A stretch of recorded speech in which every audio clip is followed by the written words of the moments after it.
She was a young mom forging her own path. She had her own goals and ambitions. She was working to advance her career. She was the it girl. Everybody loves her. Oh my God. But when she's found viciously murdered, it's clear someone wanted her to pay. There were over 20 cuts on her body. There was a knife located at her groin. It was a sick individual that would do that. Delving into her past, detectives uncover a slew of potential suspects. She was involved in a love triangle. Did a rival from her past come looking for revenge? Someone busted out all her windows. He had a history of criminal behavior. He held a grudge with the family. There were ongoing threats. The tech ran. God said, vengeance is mine. Or is the killer hiding in plain sight? People tend to hold on to this hope when the truth is staring them right in the eyes. It's a thin line between love and hate. It was just rage. It was just rage.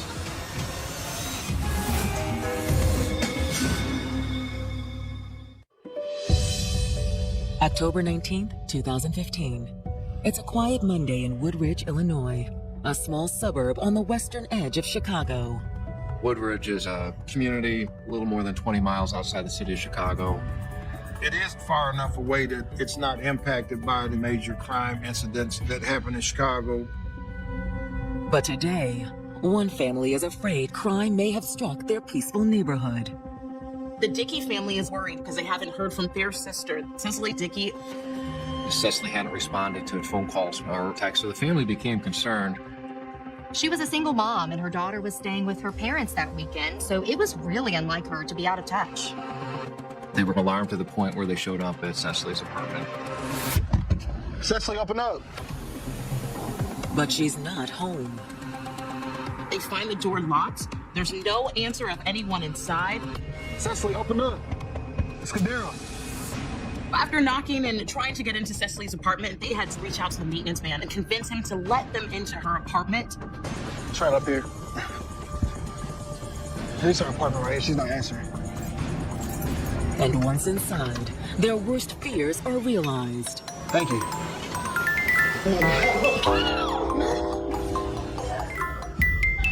In the kitchen, they see their baby sister lying in a pool of blood.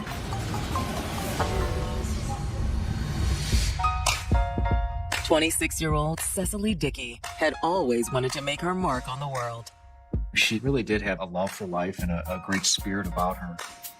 Her family and friends would describe her as hardworking, determined. Even in the face of adversity, She had her daughter in high school. She felt like a child herself. And then to have a child, to have this responsibility, placing her lap, it can be a lot. She was focused on making sure that her and her child were taken care of no matter what was happening. however, the child's father didn't feel the same way. He wasn't ready for the responsibility of a child. She said, okay, I'm still gonna raise this child with or without you. With the help of her supportive family, Cecily was still able to pursue her dreams. Women in that situation can choose what to do with this predicament. You can choose to say, this is it, this is all I can amount to, or use it to say, this is a responsibility, but I can still make something out of my life. Cecily was determined to do the best she could with the hand she was dealt, for herself and her daughter. She was taking childhood education courses and business courses to one day open her own daycare center. While she was in school, she was also working full-time at a call center, trying to save up enough money to get her own place. But with each step forward, Cecily still felt that something was missing. She wanted a partner, someone to help her take on life's challenges. She decided to jump back in the dating pool. That's when she met Malcolm Sanders. He was handsome and charming, and he embraced the fact that she had a baby. The couple dated for 8 years, but over time, they drifted apart. Malcolm was traveling a lot, working. He was not around as much. This was becoming a growing sense of frustration. As time went on, their relationship kind of fizzled out and they decided to go their own ways. For Cecily, the breakup was discouraging. She felt she was getting her life on track, and then just to have it all taken away from her, it made it all the more hard for her. Cecily wasn't sure if she would ever find love. But then in the spring of 2015, she got an unexpected call from an old friend, a man named London Luckett. Well, hello, stranger. London had a relationship with Cecily's family that went back over 10 years. She first met him back in high school. They'd gotten pretty close over the years, ran in the same circles, but they had never really dated. And when London graduated, their lives went in separate directions. He moved to Indiana and Cecily had her baby, so they lost touch. But when London returned to the Chicago area, the first thing he did was call Cecily. It's great to hear your voice again. Yours too. He had invited Cecily to get lunch and catch up, and she jumped at the chance. Man, you ain't changed a bit. I can say the same thing about you. They had so much history and so much to talk about. You know, I always had a thing for you, even back in the day. I wish you would have said something sooner. Me too. He hadn't quite figured out his own circumstances, but there's no doubt that in London's mind, he envisioned building a life with Cecily. He was someone that she could build that happily ever after and forever with. And by the fall of 2015, Cecily had a new man and a new apartment. She decided to move to Woodridge for that more quiet place to live. Renting this new apartment was a new lease on life for her. But just the last of it. Well, this should leave plenty of space for your things. For Cecily, life is good. Her new boyfriend is hopefully going to move in, and they're going to really start to build this family that she's always dreamed of. But instead, Cecily's new apartment has become a crime scene. It was one of the most gruesome scenes you could imagine. It's unfortunate that her loved ones had to make that discovery. With Cecily's siblings in shock, the maintenance worker dials 911. Are they alive? As soon as he bent down and touched her body, he knew it's too late. She's dead? Yeah. Police and paramedics are both on the way.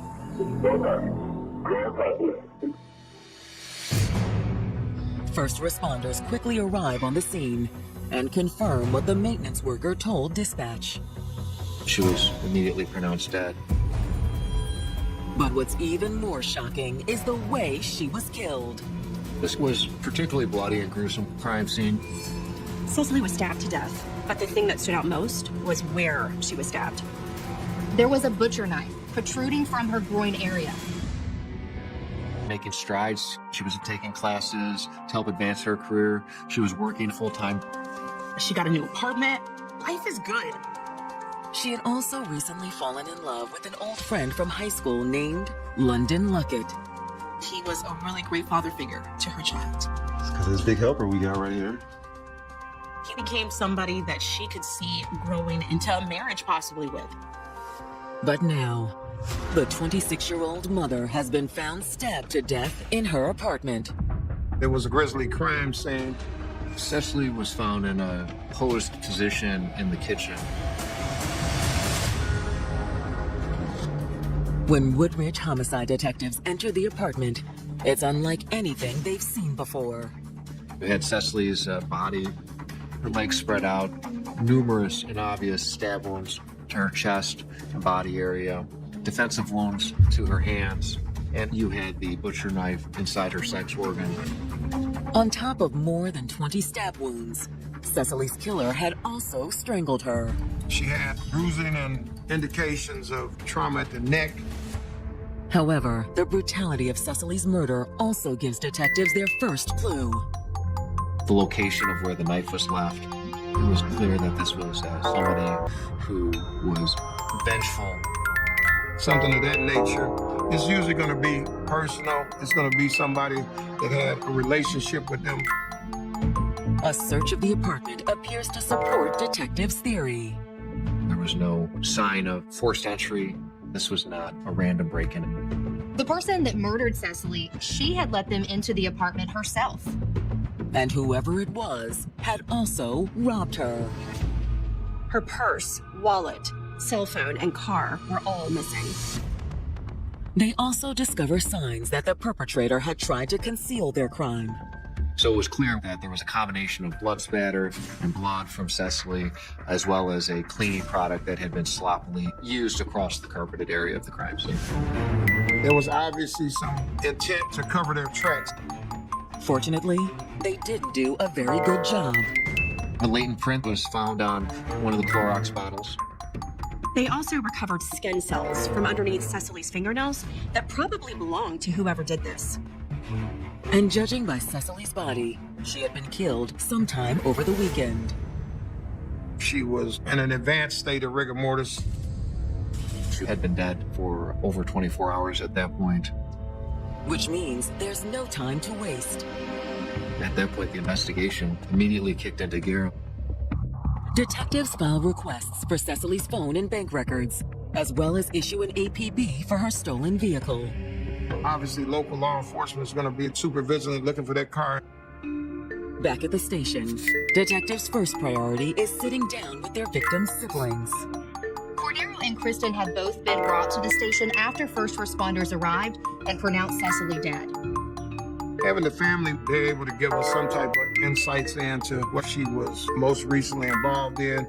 Did she have some people that had some animosity toward her that they know of? They begin with Cecily's sister, Kristen. They had a pretty good relationship, and they stayed in pretty good contact with each other. I don't want to keep you here very long, obviously. You've got a lot to do right now. Krista says that the reason for going to her apartment was because they haven't heard from her in several days. The last time Cecily had been seen was Friday. Hoping to pinpoint a potential suspect, detectives ask Kristen about her sister's personal relationships. In crimes of this nature, you're going to initially look at people that had some type of intimate relationships. Is there any young man that's involved in her life?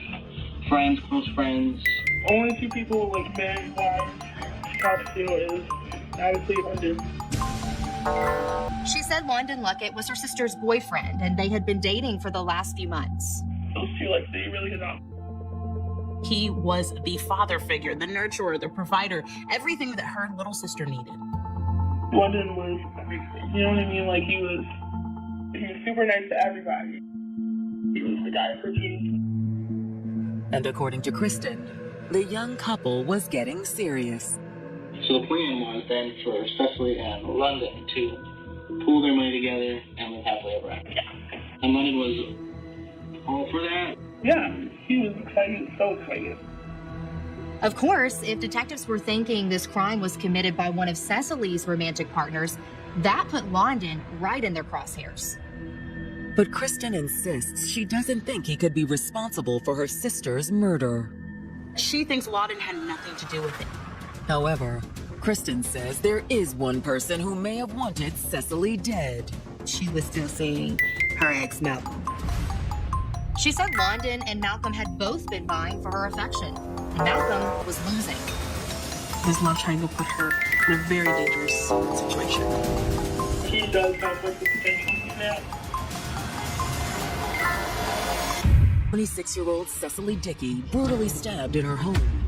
Kristen Dickey has just told detectives about the two men involved in her sister's life, Malcolm Sanders and London Luckett. Over the past several months, Cecily had been seeing both men at the same time. Her relationship with London had taken off, but Malcolm refused to move on. She really ended it with him, but like, he still constantly felt like there's sex. Cecily, I think, felt torn between these men. Although Kristen insists that in her heart, Cecily knew which man she wanted to be with. She wanted to be with London. He was who her sister loved. On the other hand, Kristen thought Malcolm was nothing but trouble. He was, you know, just not a good boyfriend for her. According to Kristen, he'd even gotten Cecily in trouble with the law. He was doing credit card scams on her sister's computer, which made her become a target. An investigation did ensue that resulted in Cecily being charged. Even though Cecily had nothing to do with it, her sister says Malcolm's illegal activity meant she was facing jail time. Are we talking a couple of bogus eBay orders, or are we talking hundreds of thousands of dollars? Right?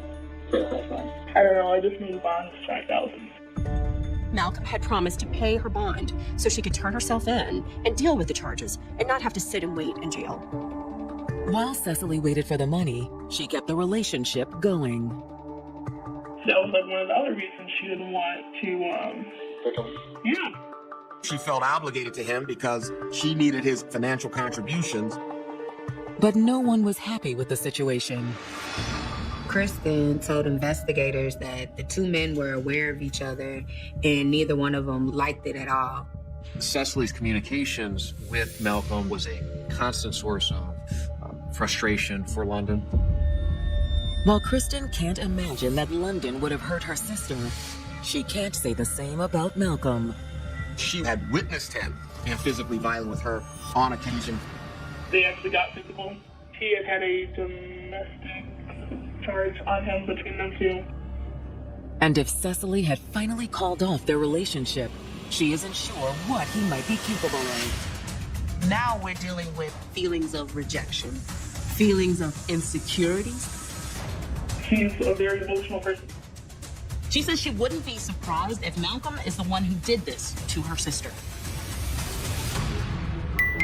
When detectives speak to Cecily's brother, Cordero, he agrees. He confirmed that the relationship between Malcolm and Cecily was very toxic. He was violent. There were ongoing threats. It's argue, you know what I mean? Not a healthy relationship at all. Cecily's brother is also able to shed more light on the time Malcolm was arrested for domestic violence. He said Malcolm tried to choke Cecily. He got to bust her car windows out. At that point, he was the prime suspect. But before they wrap up the interview, Cordero's cell phone buzzes. That's when I look at my phone. Yeah. The brother received a text message during his interview.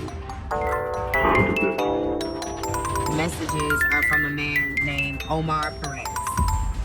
He was an employee at the collection agency that their family owned. The dude, he used to work for a cigar business that shut down. Have you been bothering with that? Yeah, when the business shut down, he was irritated. He said Omar was furious about not receiving his last check, and he has held a grudge with the family ever since. And based on his text, it sounds like he may have gotten revenge. He just sent me this. God doesn't like me. God says vengeance is mine. Finally, Woodbridge, Illinois police believe that her ex-boyfriend, Malcolm Sanders, could be behind her murder. Cecily was involved in a love triangle that involved Malcolm Sanders. Malcolm had a history of criminal behavior, and he'd already tried to choke her once before. But when Cecily's brother receives a threatening text message during his interview, another suspect is added to their list. The text was from a disgruntled former employee of the Dickey's family business named Omar Perez. Basically, the text messages read, God said, vengeance is mine. Is it a confession? Investigators take this text message as a big threat. This was someone they had to look into. I hate to say this, but we're probably going to have your phone, so there's evidence. So after wrapping up their interview with Cordero, detectives set their sights on Omar. It didn't take them too much to find an address on Omar, and as soon as they had one, they brought him in to the station for an interview. Omar was pretty blunt about his feelings for the Dickey family. They're all liars and crooks. He tells detectives that he's worked for the family for about 5 years. Omar says his employment was cut short when the Dickeys business was raided by the FBI and forced to close. He claimed it was embezzlement to the tune of $2 to $3 million. At this point, the Dickey family owed him about 4 weeks of back pay. I worked for it, and they need to pay me my money. He did not hide his hatred for the Dickey family at all. However, when detectives ask about Cecily in particular, Omar doesn't have much to say. Detectives asked Omar what his relationship was with Cecily, and he admitted that he really didn't have one with her. I like seeing her around the office, you know? Did you work close together? Not really. Could she simply have been the easiest target for his revenge? At a certain point, detectives laid their cards on the table. We know about the text you sent Cecily's brother. Did you kill his sister? Hold up. I had nothing to do with that. Then what was that text about? I said I had nothing to do with that. Doesn't mean I didn't feel a little vindicated. Omar does see how it could have looked a little suspect, but he had an alibi. According to Omar, he had custody of his kids the entire weekend. He said that Saturday they went out to eat, then played video games the rest of the night. And then on Sunday, they were at a family party the whole day. And when detectives follow up with Omar's family, his story checks out. There was no way that he could have killed Cecily. With Omar eliminated as a suspect, detectives move on to the next name on their list, Malcolm Sanders. He had a long history with Cecily, including a domestic violence charge. Investigators asked Malcolm to come in for an interview. When he arrives at the station the following morning, Malcolm says he's already heard about what happened to Cecily. But he denies being involved. He admitted that their relationship was rocky, but he said he was more than 6 hours away in Ohio. Where was staying around now? He said that he had spent the entire weekend visiting this long-distance girlfriend. Anywhere, do anything. I went to the casino. Malcolm's alibi was that he was at a casino in Ohio. He insisted that the surveillance footage would definitely show where he was at the time of the murder. Detectives' first order of business now becomes tracking down that footage. But before they end the interview, Malcolm says there's something he needs to tell them. He tells investigators he knows exactly who's responsible for this crime. I knew about this guy. Which guy? London. He said that actually Cecily was afraid of him. He also claims that despite pretending to be the perfect boyfriend, London Luckett is actually a violent criminal. He knew of London's past records and that he actually served time for a murder case.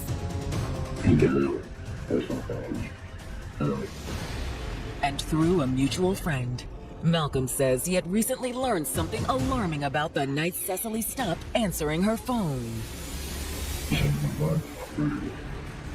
If that is true, then he was the last person to see her alive. To find out if he's telling the truth, detectives start by looking into his alibi. Malcolm said he spent majority of his Saturday at a Columbus casino.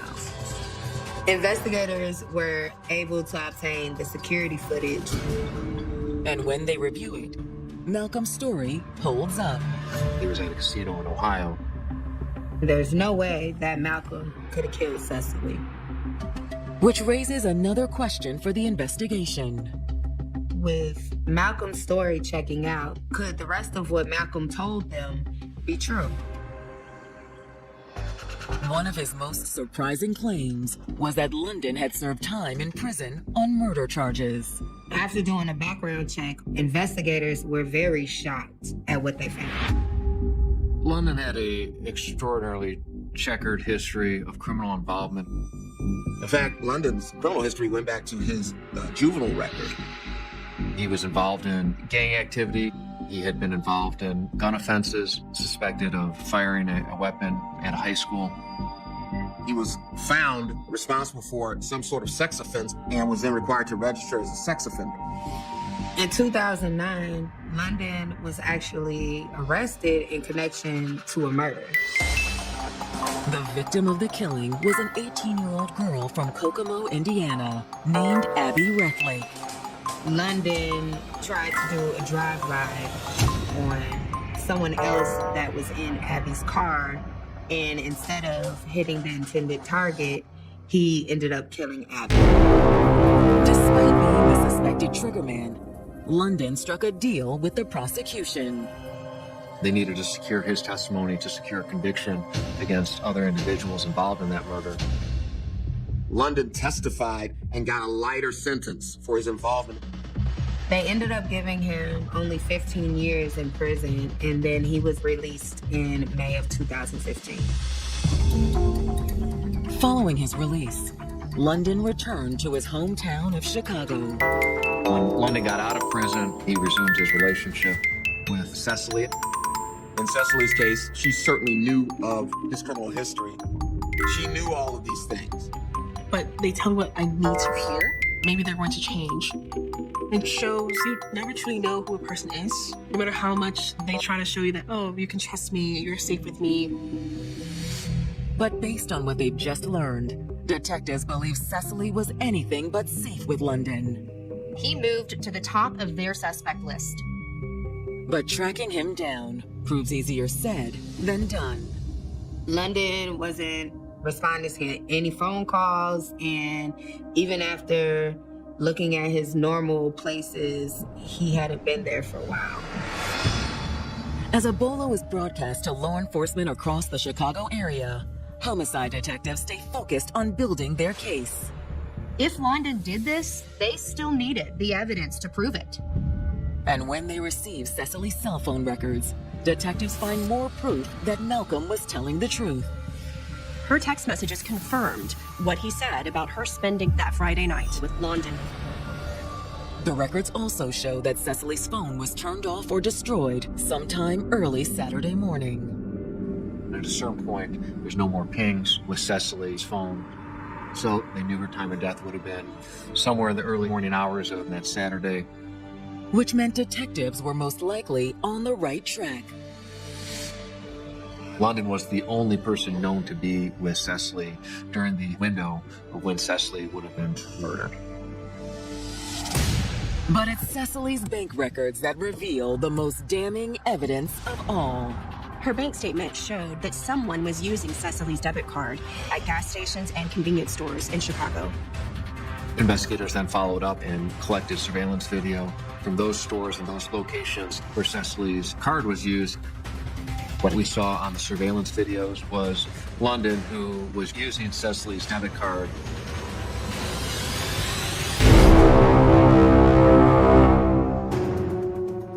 Detectives in Woodridge, Illinois have identified London Luckett in surveillance video that appears to confirm their suspicions that he's responsible for the murder of Cecily Dickey. The security footage shows London pulling up to a gas station in Cecily's car and then using the stolen card to get money out of the ATM. There was no good way to explain that. And now, London's on the run. Nobody had seen him. He wasn't returning any of their calls, and they couldn't find him. But detectives pull out all the stops. Cell phones can be tracked, vehicles can be tracked. When they ping London's cell phone, they get a hit on the north side of Chicago. Chicago PD steps into gear.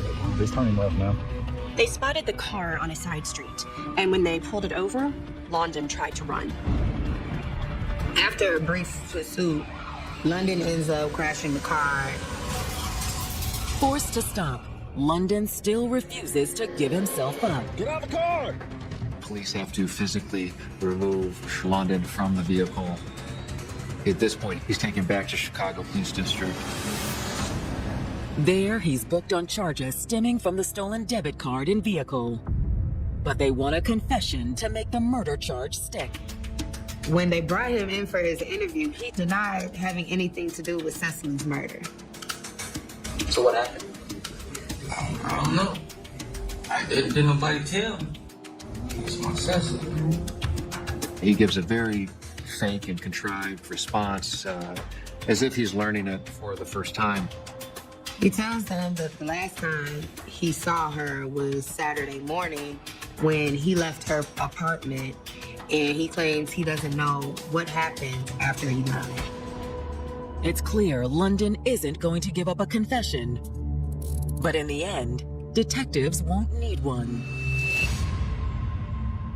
Evidence technicians did have a latent print that was found on one of the Clorox bottles. That latent print matched to be consistent with London Luckett's fingerprint. Additionally, DNA evidence corroborated a profile from Cecily's fingernails that was consistent with DNA profile of London Luckett. That placed him at the crime scene. It was all the proof they needed. So before heading to trial, detectives give London one more chance to come clean. Now investigators are bringing in all the facts and the proof to show London, and eventually he lets them know that he wants to tell his side of the story. London says that on the night of October 16th, he'd gone over to Cecily's apartment. Cheers. They were supposed to be having this romantic evening together. But he said that Cecily kept constantly texting somebody. And when he eventually snatched the phone from her, he realized she'd been texting Malcolm this whole time. I'm like, man, I know you ain't texting dude when I'm right here. You know what I mean? In his mind, how dare Cecily text the other guy while she's supposed to be paying attention to him? I say, okay, look. I know you're still dealing with dude. I ain't about that. But don't lie to me about it. Man, how you gonna disrespect me like this? What do you mean? I'm tired of this, man. What do you mean? They started arguing, and it went from a verbal fight to a physical fight very fast. She grabbed one of the knives out the kitchen. We wrestled. I grabbed that knife out of her hand. So now I'm enraged. At this point, Cecily is completely trapped. Please put down the knife, please. He stabs her once, and the first stab wasn't enough for the rage he said he was feeling, so he stabbed her again. He just begins to stab her over and over and over again. It's about all of this anger and suppressed emotions that were lying dormant, and it was just waiting for an opportunity. Don't you know, like, when you finally get to that punching bag, you just punch it that one time, you like, you just keep punching it. That's the type of anger that I felt. We're talking about this physiological release in his body of all of these suppressed emotions. Even with Cecily on the brink of death, he says he couldn't stop. London stabs Cecily for the final time in her groin. Was so mad. I know what she was doing, man. And I shoved the knife in between her legs, man. He wanted her to feel the pain that he felt. In his mind, he felt justified. Even with his taped confession, London stands before a jury to plead his case. He had already told them that he did it. I know it appears logical that he would not then try to fight the charges in court, but he didn't want to plead guilty. So in court, London's defense tries to blame Cecily for what happened that night. The defense was trying to make the case a self-defense case, that Cecily grabbed the knife first, and it was only after Cecily grabbed the knife that London took the knife and used it against her. When the jury finishes deliberating, it's clear they see London for the killer he is. They found London guilty on all of the counts that he was charged with. He's sentenced to life in prison without parole.